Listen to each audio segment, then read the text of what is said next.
April 20. From Joshua. Chapter 21.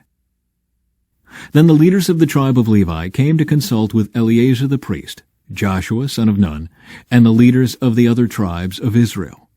They came to them at Shiloh in the land of Canaan, and said, "The Lord commanded Moses to give us towns to live in and pasture lands for our livestock. So by the command of the Lord, the people of Israel gave the Levites the following towns and pasture lands out of their own grants of land.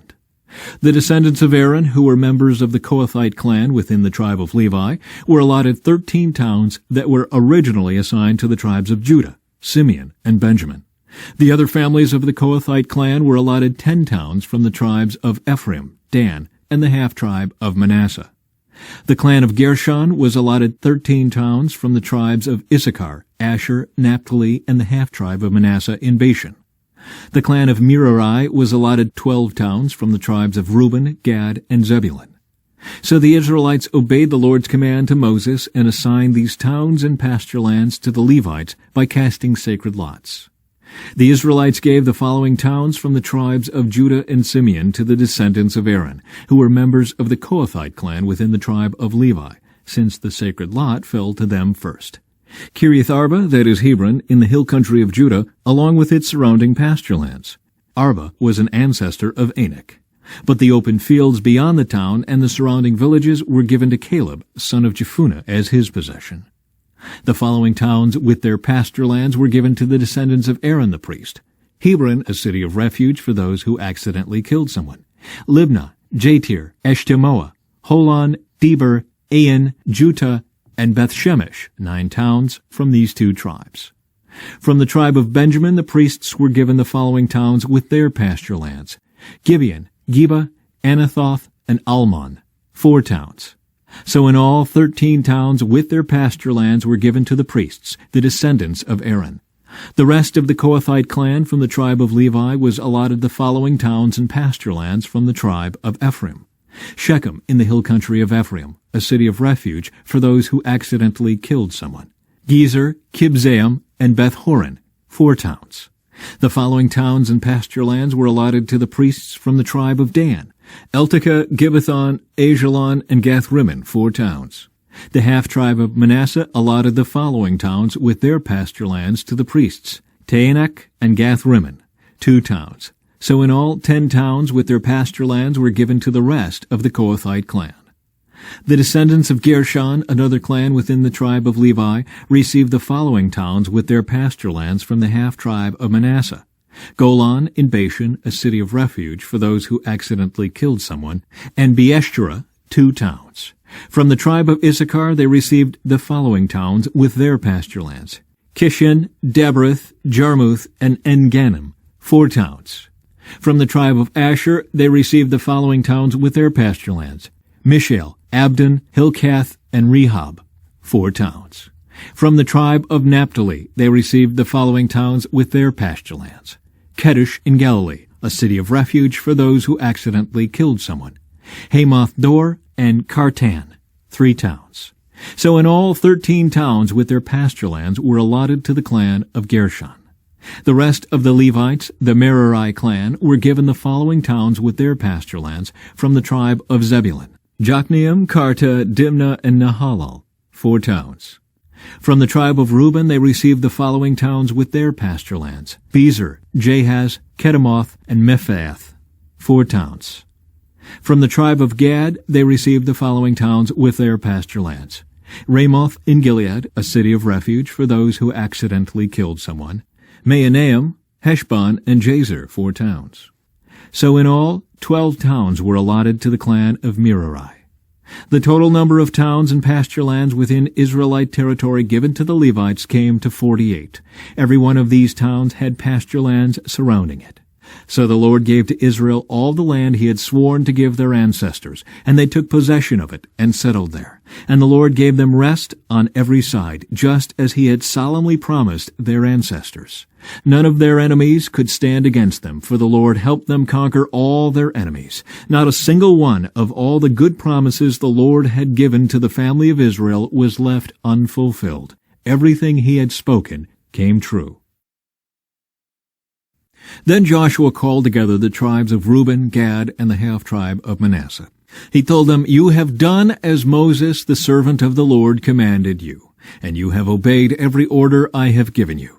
During all this time you have not deserted the other tribes. You have been careful to obey the commands of the Lord your God right up to the present day. And now the Lord your God has given the other tribes rest, as he promised them.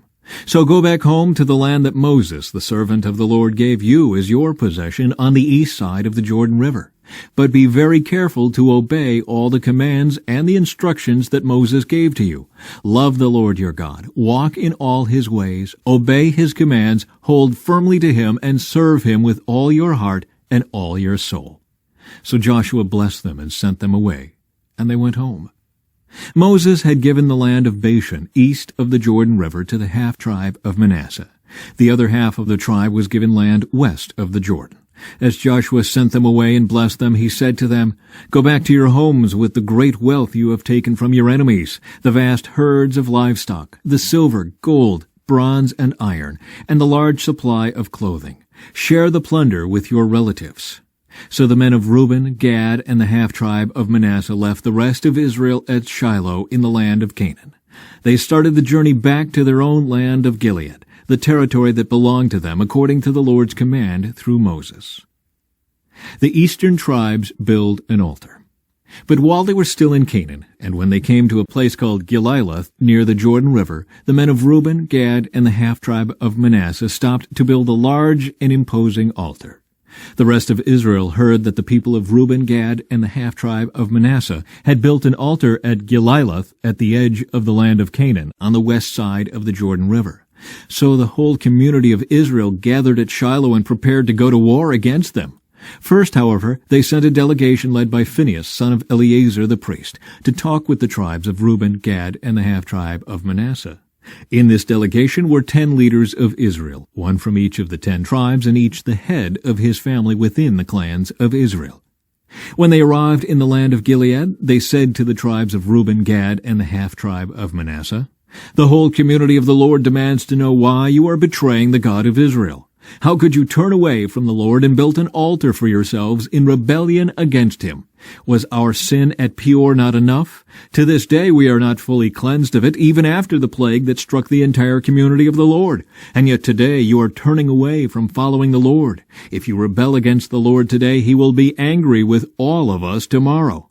If you need the altar because the land you possess is defiled, then join us in the Lord's land, where the tabernacle of the Lord is situated, and share our land with us. But do not rebel against the Lord or against us by building an altar other than the one true altar of the Lord our God."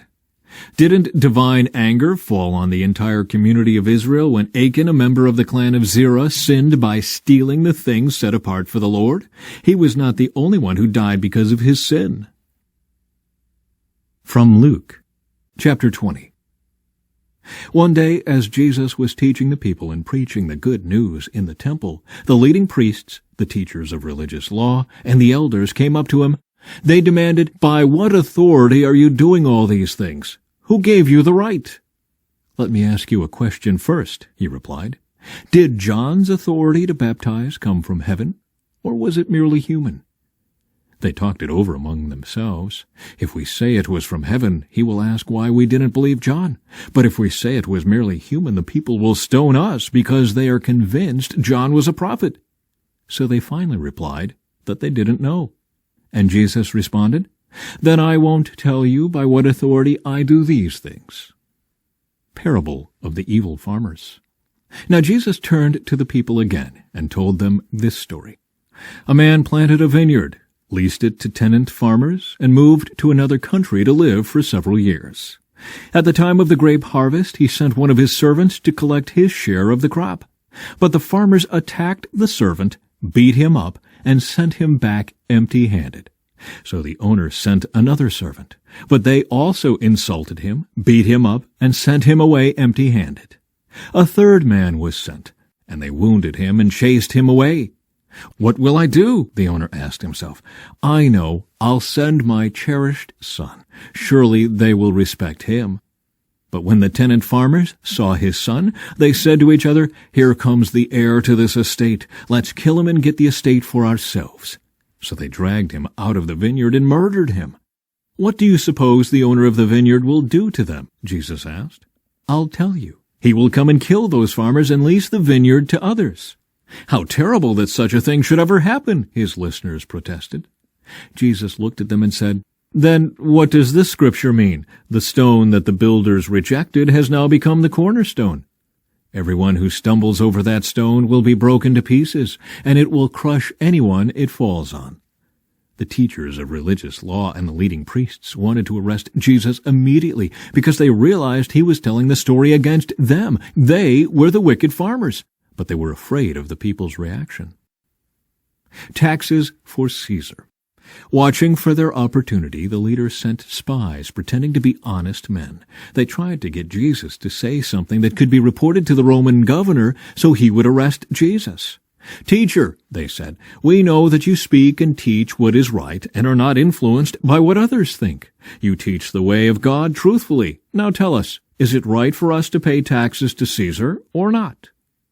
He saw through their trickery and said, "Show me a Roman coin. Whose picture and title are stamped on it?" "Caesar's," they replied. "Well then," he said, "give to Caesar what belongs to Caesar, and give to God what belongs to God." So they failed to trap him by what he said in front of the people. Instead, they were amazed by his answer, and they became silent. Psalm 89. I will sing of the Lord's unfailing love forever. Young and old will hear of your faithfulness. Your unfailing love will last forever. Your faithfulness is as enduring as the heavens. The Lord said, I have made a covenant with David, my chosen servant. I have sworn this oath to him. I will establish your descendants as kings forever. They will sit on your throne from now until eternity. All heaven will praise your great wonders, Lord. Myriads of angels will praise you for your faithfulness. For who in all of heaven can compare with the Lord? What mightiest angel is anything like the Lord? The highest angelic powers stand in awe of God. He is far more awesome than all who surround his throne. O Lord, God of heaven's armies, where is there anyone as mighty as you, O Lord? You are entirely faithful. You rule the oceans. You subdue their storm-tossed waves. You crushed the great sea monster. You scattered your enemies with your mighty arm. The heavens are yours, and the earth is yours. Everything in the world is yours. You created it all.